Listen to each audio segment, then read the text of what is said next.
All right, yeah, so thanks everybody for having me, and I'm now here to pick up the pieces.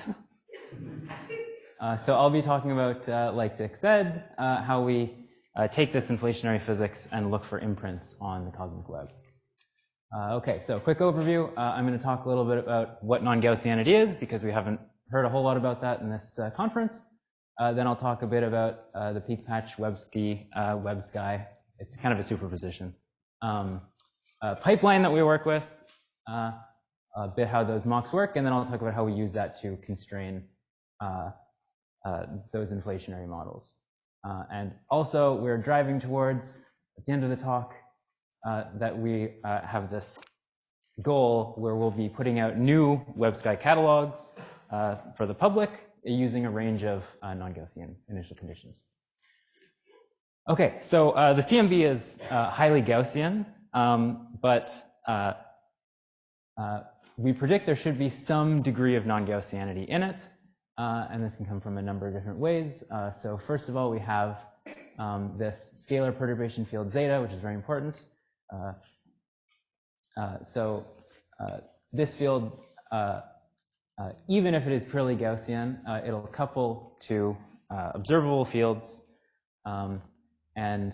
So any nonlinearity in that coupling is going to give you some non-Gaussian effects. And we can also actually have non-Gaussianity injected into that zeta field to begin with. So why zeta is important is because it's a conserved quantity outside of the horizon. So inflation carries modes over the horizon. It separates things. It pulls them out of causal contact. And when that happens to the zeta field, it freezes out. So that information from inflation gets locked out outside the horizon. And then after inflation ends, when that information starts coming back in, the horizon expands, the zeta field comes in, couples with observables, and begins to evolve again. And then that information from inflation is coming back to us. So it's kind of the key insight for us to look into inflationary physics. So we use these fields as the initial conditions for the peak patch simulations. Right. Okay, so like I mentioned, kind of the simplest form of non-Gaussianity you could think of is where you have the Gaussian underlying field interacting. You have some nonlinear coupling. The lowest order one is going to be quadratic, obviously. And then we have this amplitude. It's sort of an amplitude. Really, we should be thinking about it in terms of taking the sigma out of here, because if you just increase the magnitude, the amplitude of the underlying zeta, then different FNLs are going to be different degrees of non-Gaussianity. The point is, FNL isn't a perfect way of measuring how much non-Gaussianity we actually have. But it's used a lot, and it has this important feature that because it's the simple model, if you plug it through bispectrum, then it comes out. You can measure this FNL parameter in the bispectrum. We have these tight constraints on it from Planck.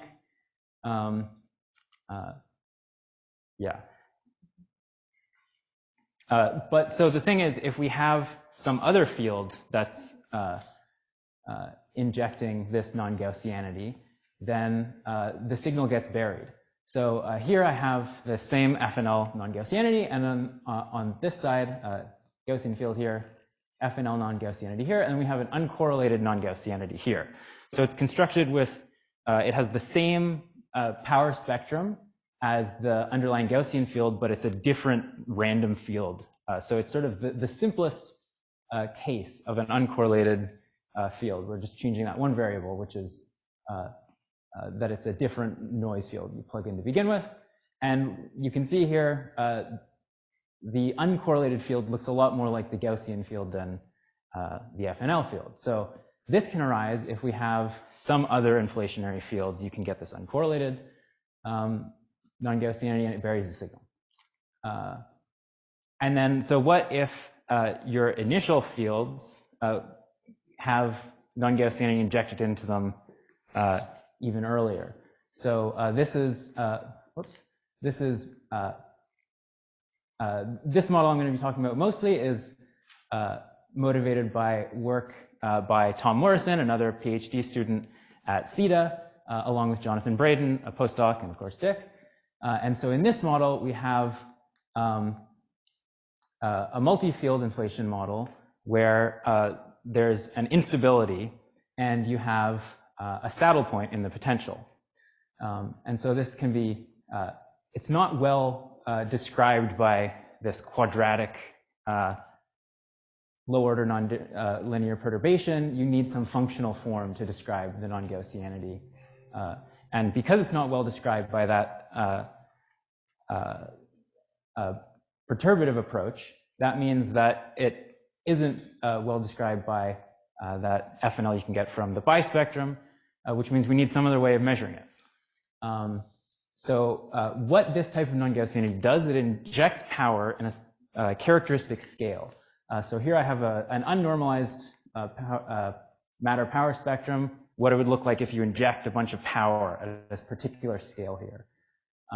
This is obviously strongly ruled out because that looks nothing like the actual matter power spectrum. So yeah, then we need to find a way to normalize it. So these are the fields. So we have this second early universe field, chi. This is coupling in to Gaussian field, and we see the structures with the characteristics scale in chi appearing in the non-Gaussian component of the zeta field and the overdensity field, and then they also can show up in the final field. Right. So like I said, FNL isn't a perfect measure. Really, you want to pull the sigma out, and we can do the same thing to normalize this power spectrum. So again, this is a drastically exaggerated case, but it's just to show you have the spike, you normalize it to something known like the sigma 8 that we can measure, and then you suppress the power at scales outside the characteristic scale. Okay, so that's the model, and then we want to take it to observables that we can see today, so we can constrain it, figure out whether the model makes sense. So here I have a light cone run with peak patch. So we run peak finding. We find peaks going out to 7,000 co-moving megaparsecs, about 3.5 redshift. And so we see, like you would expect, kind of Gaussian. This is the this is for a Gaussian case. So we have this Gaussian distribution, and the peaks are getting smaller, and so we're getting less structure out here. And then we can look at the non-Gaussian fields. So peak patches, like Dick mentioned, it's all set up. It's ideal for testing these different non-Gaussian models. So we can plug in the non-Gaussianity we want at the start and pipe it through and see what we get. If I flip back and forth here, we can see some characteristic scales, particularly visible in this corner here, because it's a little bit sparser. And so you get this additional structure forming at this characteristic scale in this model. Okay, so then from the peak catalogs, we can then take this to observables that we see on the sky. So here I have an example of a TSZ map and a lensing convergence map. And so again, I can flip back and forth, and we see these structures, particularly at the top here. If we flip back and forth, these large scale structures at a characteristic scale can be seen. And then so we have a whole bunch of different maps we can do. So this is CIB at a series of different frequency bands. And again, we see these structures. Okay, so then we want to validate the model, make sure it actually makes sense. This is the preliminary figure. So it's just showing, I've plotted the Gaussian statistics. So we find the angular power spectrum for those maps. And then you can compare the Gaussian field and the non-Gaussian field, and ideally you'd want to compare experiments or something, but for this particular run we were looking at, we're at high redshift and we don't have observables to compare with. But as we can see, it tightly matches the Gaussian peak patch catalog, which has been validated and so forth.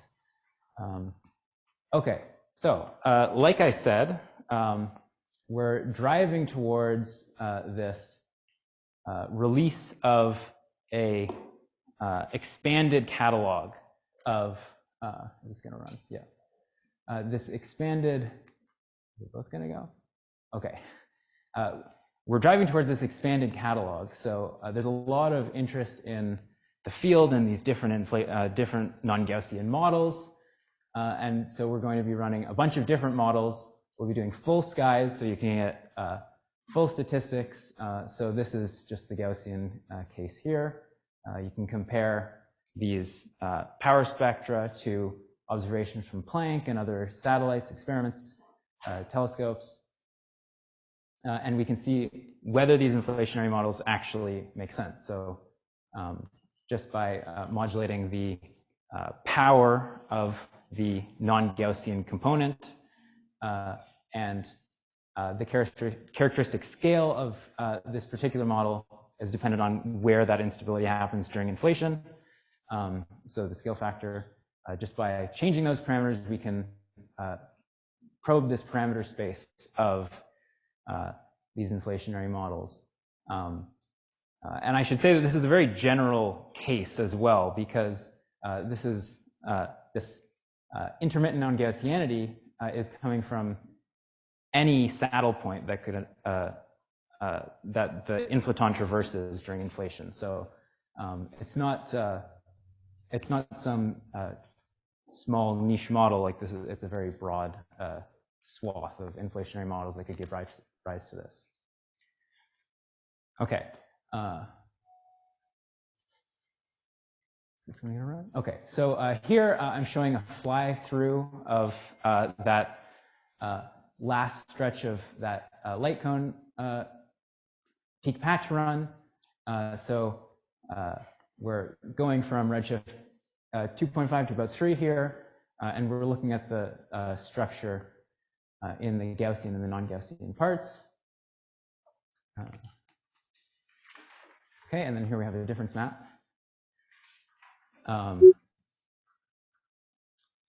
And so yeah, this is again, this is coupling to another aspect of peak patch and web sky that we can look at, which is line intensity mapping. So we have this tool that we can probe a range of different observables in the universe today, and we can use them to actually dig into inflationary physics. I think I've talked faster than I expected to. Yeah, yeah, I was in a rush or something. Yeah, so like I said, working towards this data release, these models, and so if anybody's working on non-Gaussianity, if anybody's interested in this, we want to talk to you. We want to hear about what models you like, because like I said, the peak patch and web skies are all set up that we can essentially plug in any non-Gaussianity that we feel is interesting. So if you have a particular model that you think is really interesting, come and talk to us. And with that, I think I'll finish.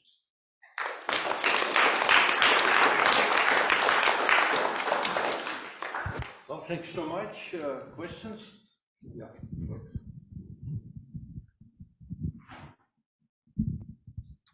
So maybe I missed this, but if you look in the inflation literature, they are talking always about, well, the local type of non-Gaussianity, which you showed, but also squeezed and flattened. Yeah. Do you consider them, and more importantly, if you do, how do you generate realizations of these? Of those particular types of non-Gaussianity? Exactly. So I think, oh, what have I done?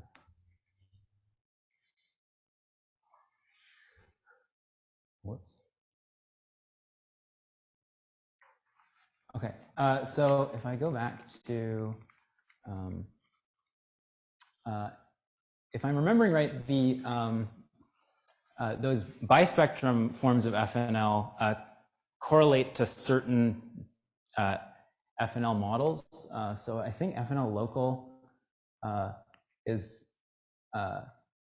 they talk about it being representative of multi-field models, but it's still based on this perturbative expansion form. So like I've got the expression here. You have the underlying Gaussian zeta, and it's coupling to some other Gaussian field that's uncorrelated.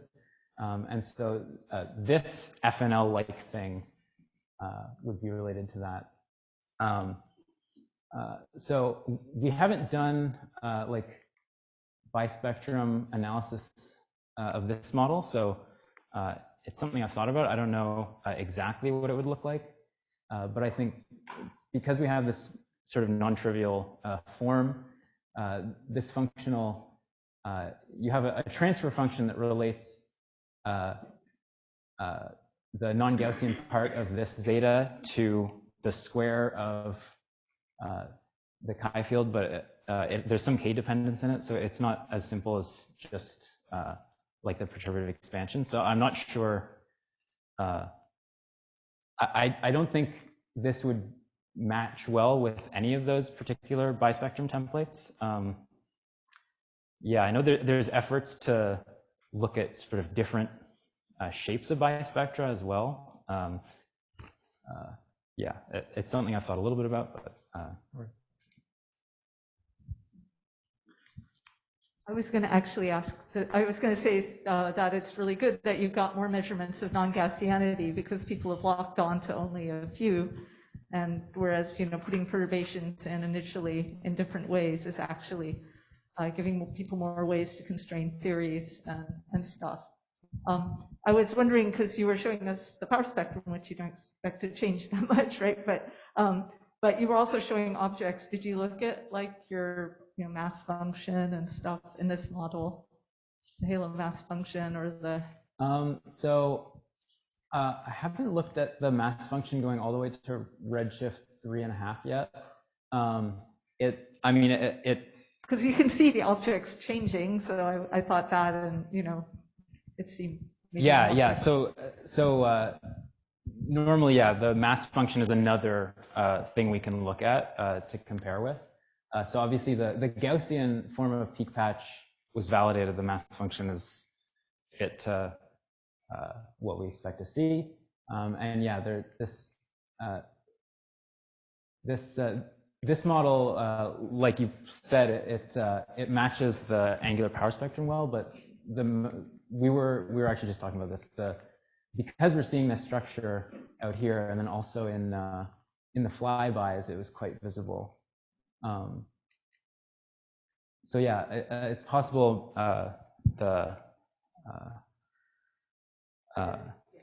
just thought maybe you'd have a different. I was just wondering what things you would look at first to try to compare. That's all. Yeah, so basically just comparing with the expected shape.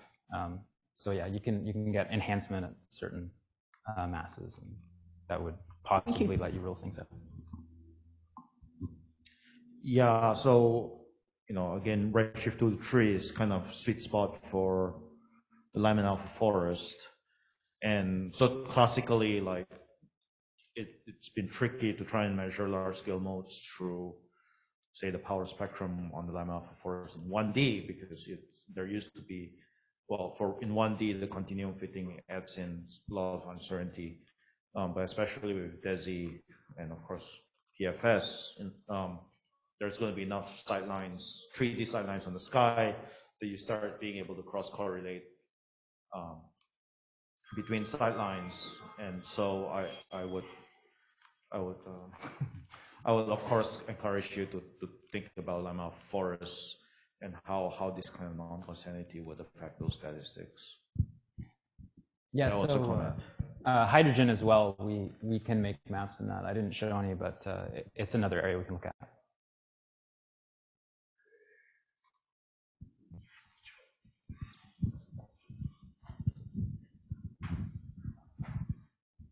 So can you perhaps comment a bit more about this saddle point that you mentioned and what saddle it is? It's like does it involve the gradients, the Hessian of the inflaton field itself, or zeta, or what else? I missed that. Yeah. So the instability, you have the potential like v of phi chi in the transverse chi direction. You have minima separating off. So you have a vacuum expectation value, and you have a minima that's off from chi equals 0. So these are just the values of the additional field that you introduce to. Okay. Yeah. Okay.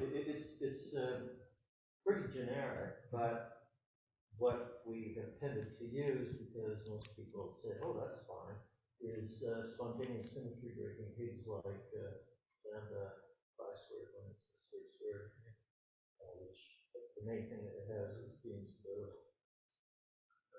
That's what we did with Leopold. I would have thought that, just to connect to Job's question, that if it is something that involves gradients, so it has derivatives, so it will be probably some non-local, like equilateral or folded non-Gaussianity, because that's what you typically have when you have gradients. Local non-Gaussianity is but it's local, so cannot go through the gradients. I don't know. Just thank you. The key thing is that you have an m squared, which is positive, which goes negative. Yeah. That is the nature of the instability, so it's in a perpendicular direction.